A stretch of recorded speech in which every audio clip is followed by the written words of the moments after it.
How much can you really replace humans in the sales process?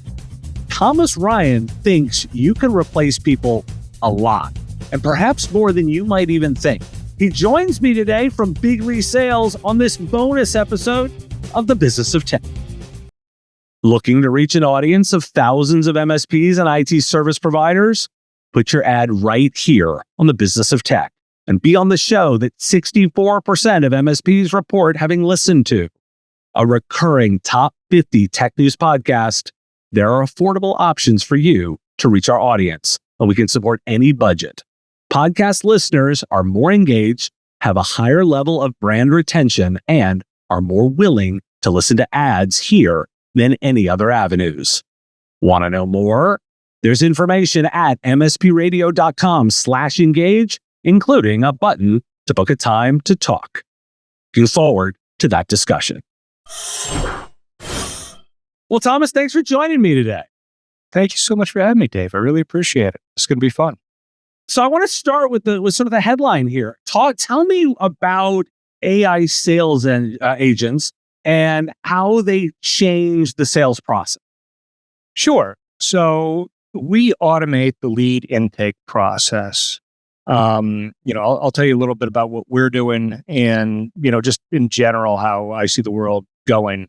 What we're doing right now is we're primarily using SMS when someone fills out a form on Facebook, on TikTok, on a landing page, wherever, it comes into your system. And depending on the company, if it's someone with a great sales team, maybe they get to that lead within a couple of seconds or a minute. Like Rocket Mortgage is one that struck me that I hit send one time and instantaneously my phone started ringing. I was so impressed, right? But a lot of companies, that doesn't happen. If the lead comes in after hours, no one gets to it till the next morning. Maybe they don't see it for a couple of days. And speed to lead is the most important thing for closing. So we automate that entire process that as soon as a lead comes in, we have the SMS start following up with that lead automatically and sending out text messages using natural language to book that person into an appointment. And we go back and forth with them until that person booked. So how does it, walk me through a little bit of the specifics of how that agent works. Like, how much is it emulating humans? Like, how do you program it? Like, give me a little insight into how those sales agents are built. Yeah, sure thing. So what we do is we take all the company information and we put it into a vector database. So we'll take the most common questions that are asked. We have, a list of the 20 most common sales questions. What are your benefits? How do you compare to others? What are your reviews like? How long does it take to implement? Et cetera, et cetera, et cetera. Whatever the most common questions are, what's the cost?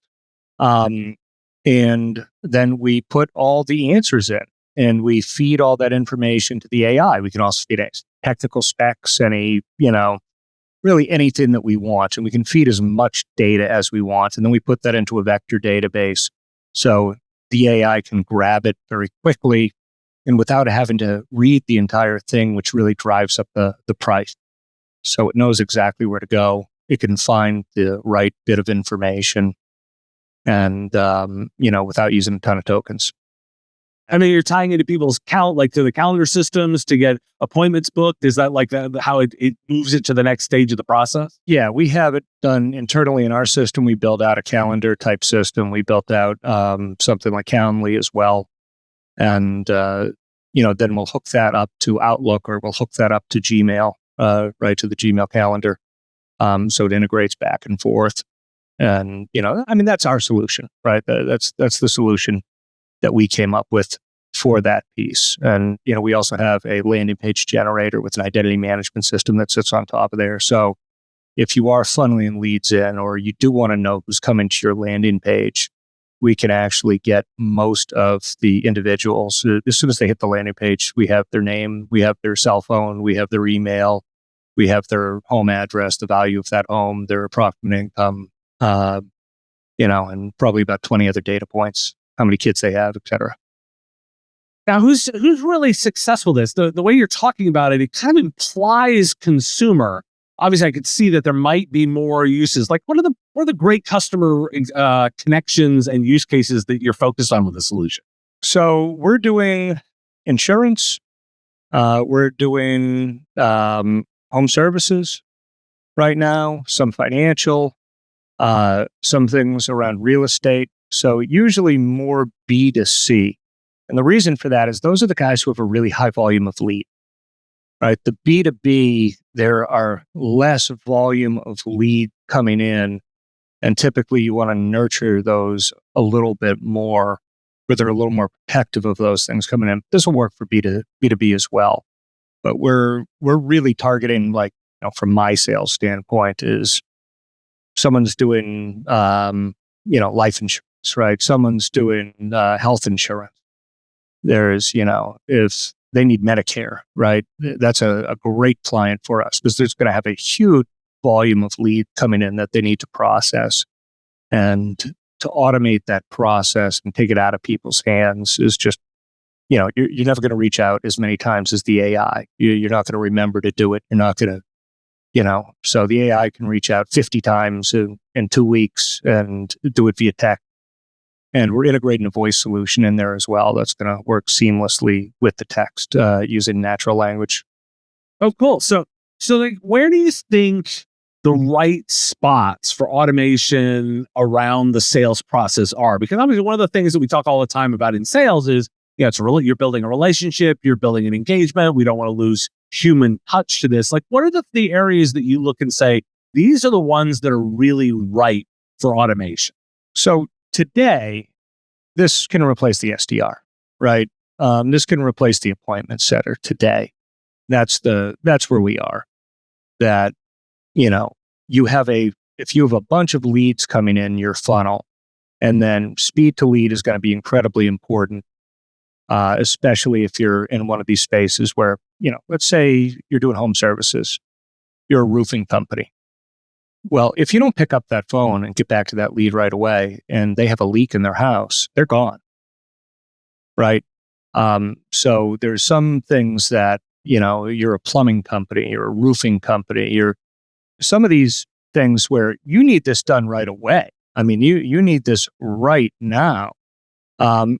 Even if it's something else like health insurance, I don't know the difference between most of the brokers. So I find a broker online and, I see, okay, they're rated 4 or 5 stars. And the first one who picked up, I'm probably going to talk to them and get a quote. And as long as the quote doesn't seem crazy, I might just as well go with that guy.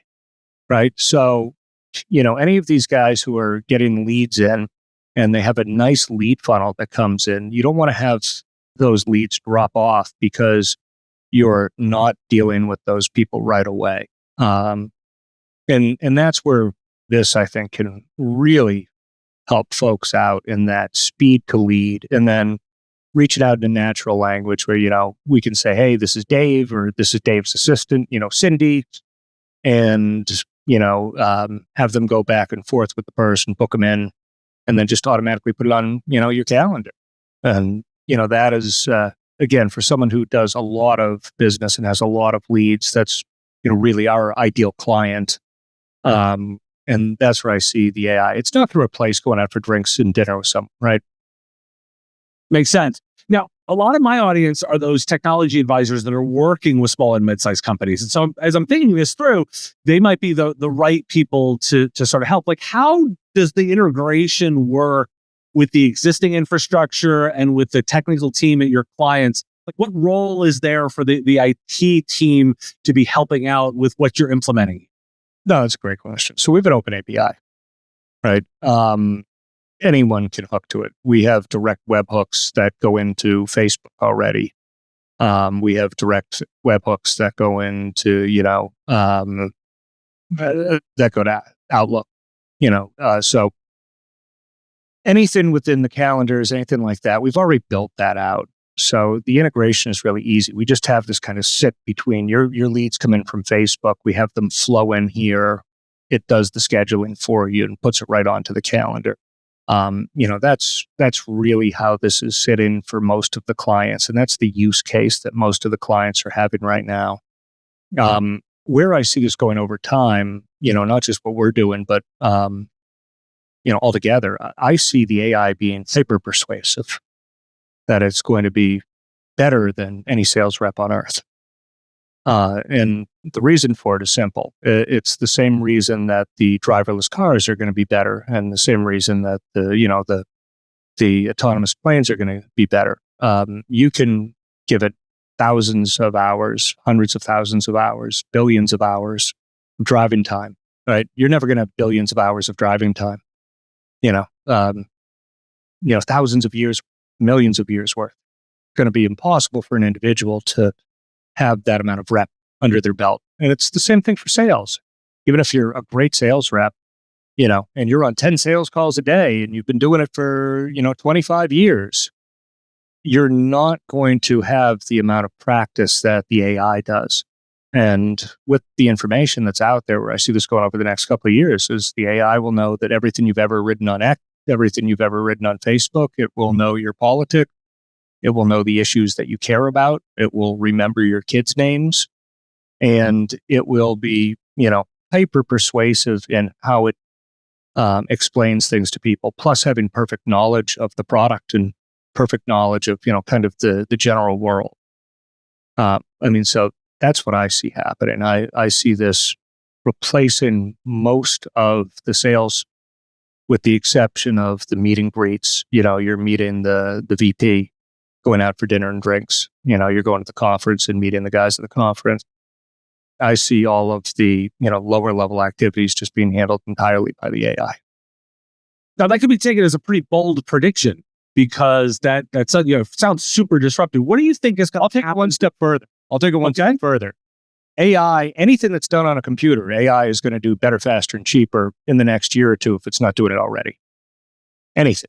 Programming, security, graphic design, accounting, analysis, all of it is going to be done better, faster, and cheaper by AI in the next year or two, if it's not happening already. So that great prediction. So that's just very disruptive to those sales professionals that are working here. What do you think happens to those roles in those organizations that are currently filled by humans? Do they go on to other customer tasks? What do you think that goes in a business? I don't know. I think they'll end up doing something else. So if they're good and they know a lot about customers, they know a lot about workflows, and, they might be able to add some value somewhere else in the organization, or they might move to, I think that in person, IRL is going to get a lot more important.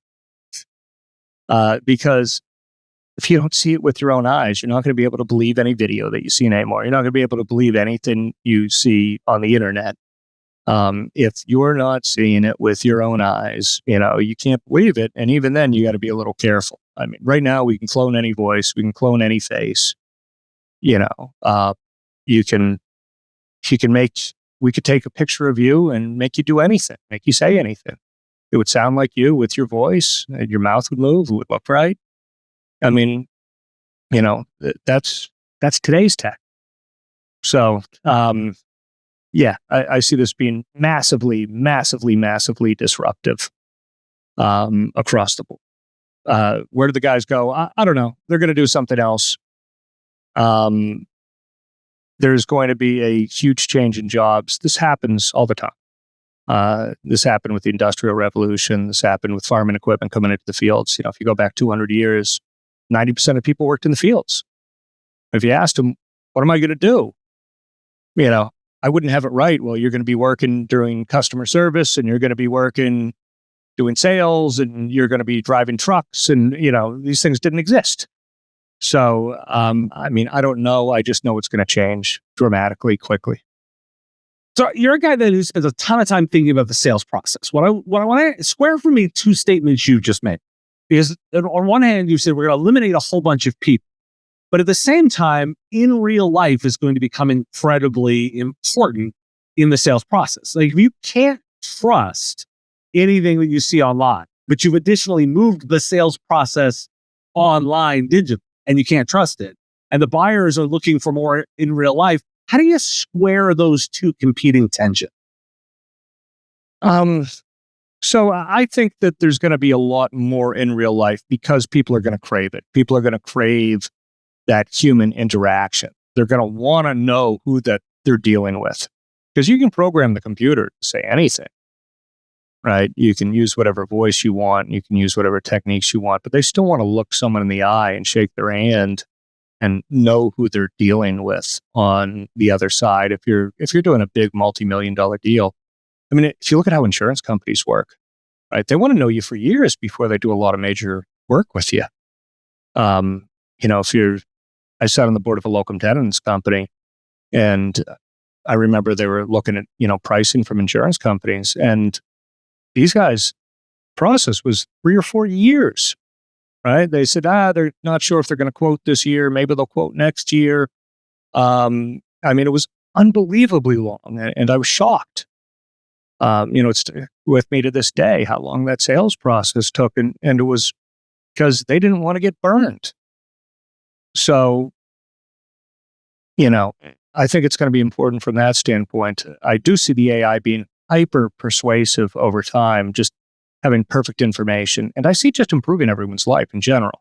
So it might not improve the life of the guy in the Philippines who's going to lose his job, right? But it's certainly going to improve the life of every person who has to call that customer support place. If you're calling Comcast and you sit on hold for a half hour, it's a half hour of your life gone, usually during business hours when you're busy, right? Because you're trying to get something done, and then you get the runaround, you have to fight the automated system for 20 minutes, get through to someone. Usually they don't know what they're talking about. At least that's been my experience. So to have perfect information, or pretty much perfect information, to have it know all of the technical data, to be able to have all of the most up-to-date offers, be able to answer that stuff instantaneously without having to look through notes. It's going to be super powerful. It's going to improve how people feel about it, right? People are they're going to like it better than talking to someone in India or Pakistan. They just talk. They're going to like getting perfect information. They're going to like not having to wait on hold for 5, 10, 20 minutes. Not having to talk to 3 agents. I talked to Apple last night. I talked to 3 different agents, right?